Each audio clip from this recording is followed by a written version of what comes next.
자, 오늘 삼손의 이야기를 좀 계속 이어나가겠는데요. 제목이 세 번의 거짓말입니다. 표면적으로는 삼손이 세 번에 걸쳐 거짓말을 합니다. 그런데 거짓말이 문제가 아니고 그 거짓말 속에 담아진 삼손의 진심을 만나야 됩니다. 그래서 오늘 삼손의 거짓말 속에 감추어진 정말 삼손의 들키고 싶지 않은 진심이 뭘까? 그 결과에 다다르게 되면 깜짝 놀라리만큼 내 모습이 들킨 것처럼 놀랄 겁니다. 그래서 우리는 오늘 6절서부터 본문이 잡혔지만 1절부터 차근차근 삼손의 이야기를 따라가다 보면 하나님의 큰 은혜 앞에 다시 마주치는 결과를 보게 되겠죠. 1절을 제가 읽겠습니다. 삼손이 가사에 가서, 이 가사라는 지역은 블레셋 지역인데 블레셋은 사실 5개 도시로 구성된 나라입니다. 그걸 통틀어서 블레셋이라고 하죠. 지도를 이렇게 놓고 보면 지중해 해안가 쪽에 이 민족이 자리 잡고 있습니다. 근데 주로 5개의 성으로 도시로 구성이 된 거죠. 그 중에 이 가사는 가장 심장부입니다. 큰 도시죠. 근데 성경은 이곳으로 삼손이 왜 갔는지는 설명하지 않아요. 그런데 가서 무슨 일을 했는지는 소상히 밝힙니다. 1절을 보시면 삼손이 가사에 가서 거기서 한 기생을 보고 그에게로 들어갔더니 기생을 보았다. 그러니까 끊임없이 반복되는 삼손의 안목의 정욕에 휘말리는 패턴을 여기서도 만나게 되죠. 그에게로 들어갔더니 우리 2절 한번 같이 읽읍시다. 시작. 가사 사람들에게 삼손이 왔다고 알려지매 그들이 곧 그를 애워싸고 밤새도록 성문에 매복하고 밤새도록 조용히 하며 이르기를 새벽이 되거든 그를 죽이리라 하였더라. 자, 무슨 얘기냐 하면 앞서 큰 참패를 겪었었죠. 블레셋 사람들이. 그래서 이번에는 그런 실수가 재현되거나 반복되어서는 안 되겠다 하고 전략을 짠 겁니다. 밤새 그 기생집 근처에 매복을 해요. 블레셋 사람들이. 삼손이 왔으니까 소문이 났겠죠. 그래서 저 녀석이 기생집에서 새벽에 힘이 다 빠져서 나올 때 치자, 그를 잡자, 이렇게 전략을 짰던 것 같아요. 두 번 다시 삼손에게 또 패하는 일이 있어서는 안 되겠다. 3절을 보시면 삼손이 밤중까지 누워 있다가 그 밤중에 일어나. 자, 삼손이 새벽에 일어났습니까? 밤중에 일어났습니까? 밤중에 일어났어요. 삼손이 머리가 좋아요. 해서 새벽녘에 그 집을 빠져나온 것이 아니라 한밤중에 일어납니다. 깼어요. 밤중에 일어나 성 문짝들과 이 가사의 성을 얘기하겠죠. 두 문설주와 문빗장을 빼어가지고 그것을 모두 어깨에 메고, 이거 뭐 어떻게 맸는지 모르겠어요. 그러니까 어깨에 메고 어디까지 갑니까? 헤브론산. 헤브론산은 자기 사는 유다 지역이에요. 그러니까 이 거리를 재보니까 무려 62km에서 65km 정도 되는 거리입니다. 그리고 헤브론 산지까지 갔어요. 유다 땅에서 가장 높은 험지입니다. 이곳은 갈렙도 그 헤브론 산지를 요구한 적이 있었죠. 여호수아서에 보면.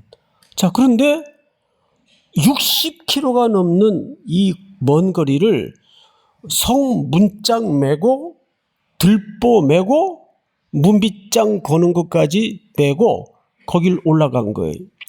밤새. 이걸 이제 달밤의 체조라 그래요. 달밤의 체조. 그러니까 이건 괴력입니다. 어마어마한 신비스러운 힘을 강조하는 거예요. 그런데 오늘 첫 번째 메시지입니다. 이 힘이 자기 자신에게 훗날 무서운 독소로 작용할 줄이야 몰랐죠. 그러니까 항상 사람은 힘 있을 때 오히려 더 조심해야 돼요. 잘할 수 있을 때 조심해야 돼요. 돈도 들어오고 자리도 내게 얹어지고 모든 게 내가 힘으로 할 수 있을 때 교만이 올라오기 쉽고 자기 경험이 하나님의 말씀보다 앞에 가기가 쉽습니다. 뭔 소리야? 해보니까 되던데. 위험한 거죠. 하나님의 경영은 그때그때마다 일하시는 방식이 다릅니다. 자, 그런데 4절을 이제 보십시다. 4절. 오늘 실질적인 본문이 나오는 내용인데 이 후에 삼손이 소래골짜기에 누구를 사랑하게 됩니까? 드릴라, 또 데릴라라고도 하죠. 이 드릴라라는 말은 히브리 말로 하라일라라는 어근에서 왔는데 그 의미는 밤이라는 뜻입니다. 밤의 여인이에요. 드릴라. 그런데 많이들 이제 여기서 읽다가 착시 현상을 일으킵니다. 그래서 드릴라 앞에 항상 우리가 무의식 속에 수식어 하나가 따라붙죠. 기생 드릴라. 앞에 1절서도 봤던 여인과 이 드릴라는 별개의 인물입니다. 그래서 우리 교회학교 가르치다가도 기생 드릴라가 이렇게 표현을 하곤 하죠. 일단 뒤에 돈 얘기가 나오니까 우리들도 모르게 무의식 세계 속에 드릴라는 기생이다. 아니요. 전혀 다른 존재입니다. 그걸 혼란을 일으키면 안 돼요. 자, 어쨌든 이 드릴라를 처음으로 삼손이 진짜 사랑했던 여인이에요. 삼손의 마음을 열었던 여인입니다. 자, 그런데 이 세상에서 어떤 무기보다도 가장 강력한 무기가 사랑이라는 무기예요. 누군가를 사랑하게 되면 철저히 약자가 됩니다. 사랑하게 되면 사랑하게 되는 자가 약자가 돼요. 그래서 이 사랑의 서사가 어디로 번져가는가를 한번 볼까요? 사랑함에 블레셋 사람의 방백들이 그 여인에게로 올라가서 그에게 이르되 삼손을 꿰어서 무엇으로 말미암아 그 큰 힘이 생기는지 그리고 우리가 어떻게 하면 능히 그를 결박하여 굴복하게 할 수 있는지를 알아보라. 그리하면 우리가 각각 은 몇 개씩이에요? 1,100개씩을 주리라. 이제 드디어 사랑을 놓고 이 여인에게 거래를 제안합니다. 자, 근데 각각 준다 그랬어요. 방금 전 제가 이 블레셋은 몇 개의 도성으로 구성되어 있다고요? 5개. 그러면 1,100개씩이면 곱하기 5하면 5,500개 은을 준다고 제안을 한 겁니다. 한 사람의 목숨값으로는 천문학적인 숫자예요. 그 정도로 삼손이라는 존재는 블레셋에게는 절대 제거돼야 될 존재였습니다. 그래서 이 블레셋 사람들이 드릴라의 집에 가서 드릴라에게 제안을 했던 것은 이 드릴라는 블레셋 여인이라는 것이 정설입니다. 어쨌든 그 제안이 받아들여져요. 5,500개 은을 준다니 놀라운 것은 삼손은 이 여인을 사랑했는데 여인은 삼손을 사랑한다는 묘사가 1도 기록되어 있질 않습니다. 이게 가장 비참한 상황이죠. 이미 삼손은 사랑의 눈이 멀어서 앞서 많은 여인들과 행했던 그런 패턴을 여기서도 반복하고 있습니다. 그러나 이 여인은, 특별히 들라는 삼손의 그 사랑을 볼모로 자기의 욕망을 채워나가고 있습니다. 성경을 다시 보십시다. 6절 다 같이 한번 읽겠습니다. 시작. 들릴라가 삼손에게 말하되 청하건대 당신의 큰 힘이 무엇으로 말미암아 생기며 어떻게 하면 능히 당신을 결박하여 굴복하게 할 수 있을는지 내게 말하라 하니. 여인의 제안에 등장하는 단어를 잘 보세요. 어떻게 하면 능히 당신을 어떻게 해요? 결박하여. 그 다음에 어떻게 해요? 굴복하게 할 수 있는지는 내게 말하라. 자, 굴복하게 할 수 있는지 내게 말하라. 이게 말이 됩니까? 이 표현은 블레셋 사람들이 찾아와서 이 여인에게 제안하던 똑같은 단어를 이 여인이 똑같이, 그것도 누구에게 사용하고 있어요? 자기 연인 삼손에게 사용하고 있어요. 어떻게 이럴 수가 있어요? 근데 삼손은 그 얘기를 들으면서도 계속 사랑의 포로가 되어서 거짓말을 하기 시작합니다. 자, 여기에서 방금 이런 말씀을 드렸었어요. 그 초인적인 괴력과 힘을 가진 삼손에게 그 힘이 뭐가 되었다고요? 독소가 돼요. 삼손이 이런 소리를 버젓이 들으면서도 거짓말을 해가면서 이 여인을 자기 곁에 두고 자기도 그 옆에 머물기를 원했던 것은 어떤 심리가 작용했을까요? 이 성경은 굉장히 디테일하게 그 심리의 그 밑바닥을 드러내고 있는 겁니다. 너희가 아무리 그래도 내 힘 앞에 무슨 계략으로 뭔 짓을 해도 어떻게 나를 굴복시키고 어떻게 나를 결박한다는 이야기냐? 자신이 있었던 거예요. 왜? 힘이 있으니까. 그 자신이, 이게 교만이죠. 그러니까 그 초인적인 힘이 삼손의 인생에 계속 교만하게 만드는 독소가 되는 거예요. 자, 7절을 한번 볼까요? 삼손이 이제 첫 번째 거짓말을 해요. 삼손이 그에게 이르되 만일 마르지 아니한 새 활줄 7으로 나를 결박하면 내가 약해져서 다른 사람과 같으리라. 자, 첫 번째 거짓말에 뭘 사용합니까? 새 활줄 7으로 나를 묶으면 내가 다른 사람과 같으리라. 여기 이제부터 삼손이 내뱉는 거짓말 속에 그의 진심이 묻어 있는데 그걸 여러분들이 마지막 세 번째 거짓말에서 확인이 될 겁니다. 도대체 삼손은 왜 이런 거짓말을 하는 걸까? 그리고 이 거짓말 속에 삼손의 어떤 진심이 담아져 있을까? 두 번째가 아니라 그 결과 8절 우리 한번 같이 읽읍시다. 시작. 블레셋 사람의 방백들이 그냥 새 활줄 7을 여인에게로 가져오매 그가 그것으로 삼손을 결박하고 이미 사람을 방 안에 매복시켰으므로 삼손에게 이르되 삼손이여 블레셋 사람들이 당신에게 들이닥쳤느니라 하니 삼손이 그 줄들을 끊기를 불탄 삼시를 끊음같이 하였고 그의 힘의 근원은 알아내지 못하였느니라. 그러니까 드릴라 입장에서 그리고 블레셋 사람들의 입장에서 아유 거짓말했구나. 거짓말이 들통이 난 겁니다. 이게 첫 번째 거짓말의 결과예요. 그러자 여인이 가만히 있겠어요? 9절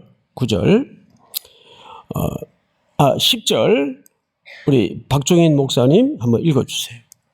들릴라가 삼손에게 이르되 보라 당신이 나를 희롱하여 내게 거짓말을 하였도다.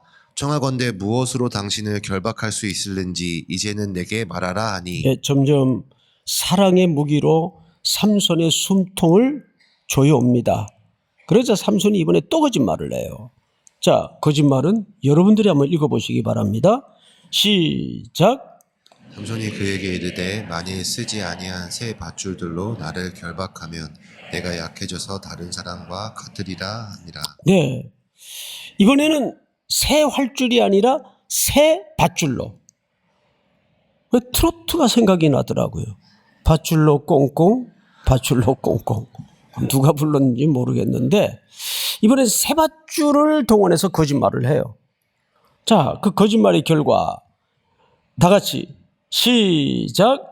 들릴라가 새 밧줄들을 가져다가 그것들로 그를 결박하고 그에게 이르되 삼손이여 블레셋 사람이 당신에게 들이닥쳤느니라 하니 삼손이 팔 위에 줄 끊기를 실을 끄는 같이 하였고 그때에도 사람이 방 안에 매복하였더라. 네, 이번에도 거짓말임이 들통이 납니다. 13절 들릴라가 삼손에게 이르되 당신이 이때까지 나를 희롱하여 내게 거짓말을 하였도다. 내가 무엇으로 당신을 결박할 수 있을는지 내게 말하라 하니 삼손이 그에게 이르되 그대가 만일 나의 머리털 7가닥을 배틀의 날실에 섞어 짜면 되리라 하는지라. 자, 이번에는 완전히 거짓말은 아니에요. 왜? 머리털이 나오죠. 그 머리털과 뭘 섞어 짜면? 성경에 보니까 배틀의 날실에 섞어 짜면. 자, 머리털은 삼손을 정의하는 본질적인 거예요. 유다를 대표하는 본질적인 하나님의 백성을 머리털로 묘사합니다. 삼손의 것이니까, 삼손이니까. 그런데 배틀의 날실은 뭡니까? 이질적인 것이에요. 이질적인 것은 이 당시에 블레셋 문화와 블레셋 가치관을 얘기합니다.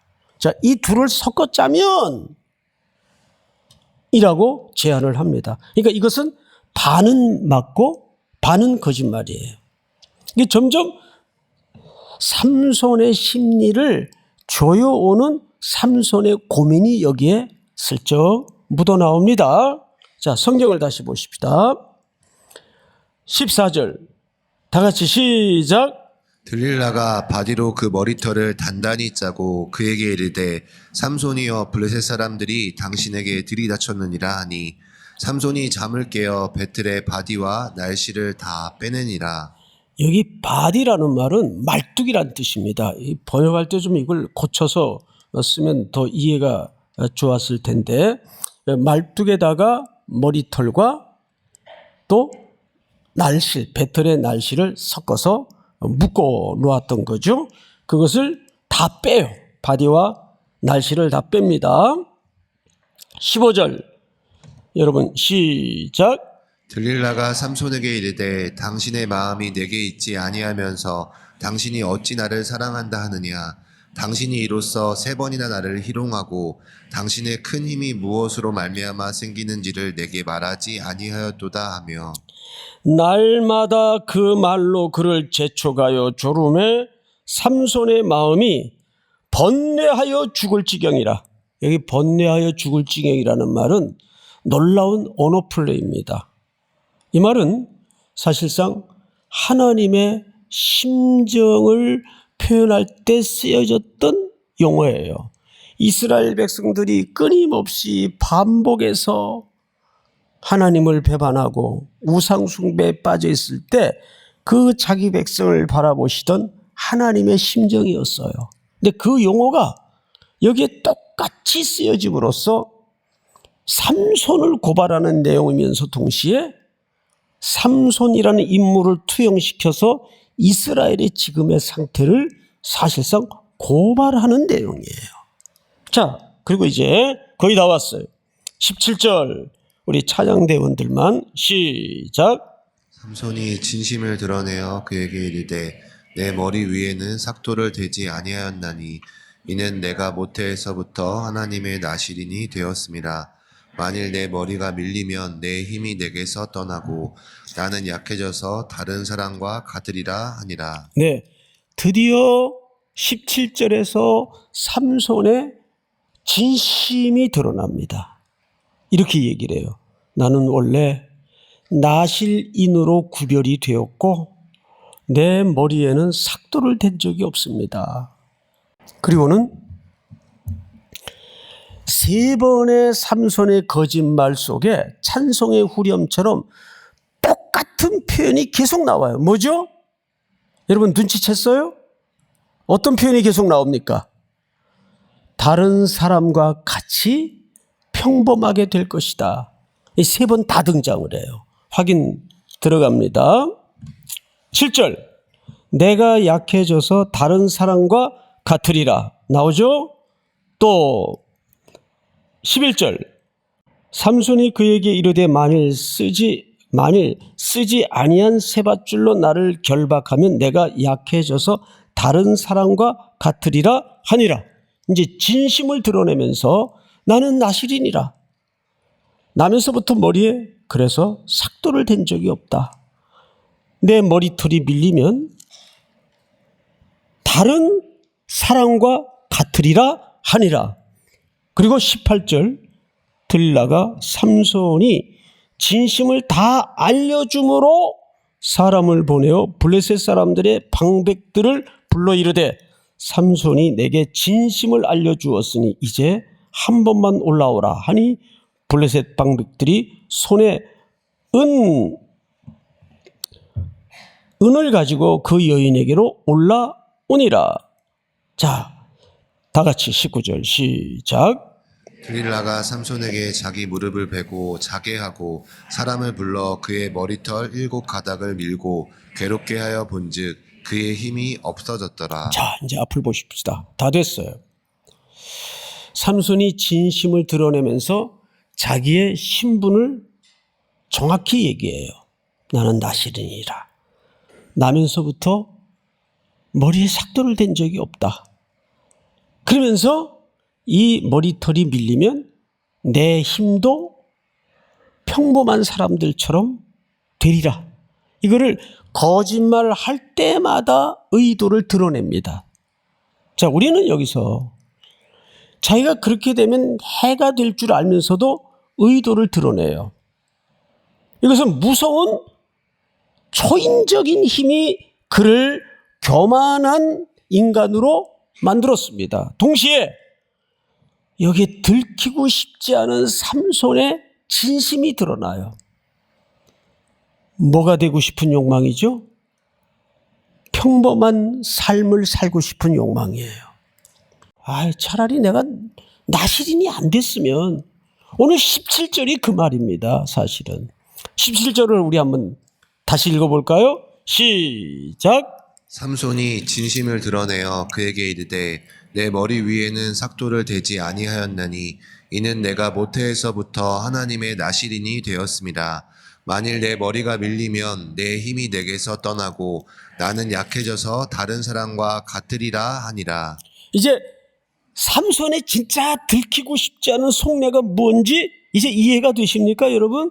내가 괜히 나실인은 돼가지고, 내가 괜히 모태에서부터 모태신앙이 돼가지고, 그런데 그 힘겨운 신앙생활이 긴 인생을 놓고 보면 나를 붙들어주고 견고하게 보호해주는 역할을 하더라고요.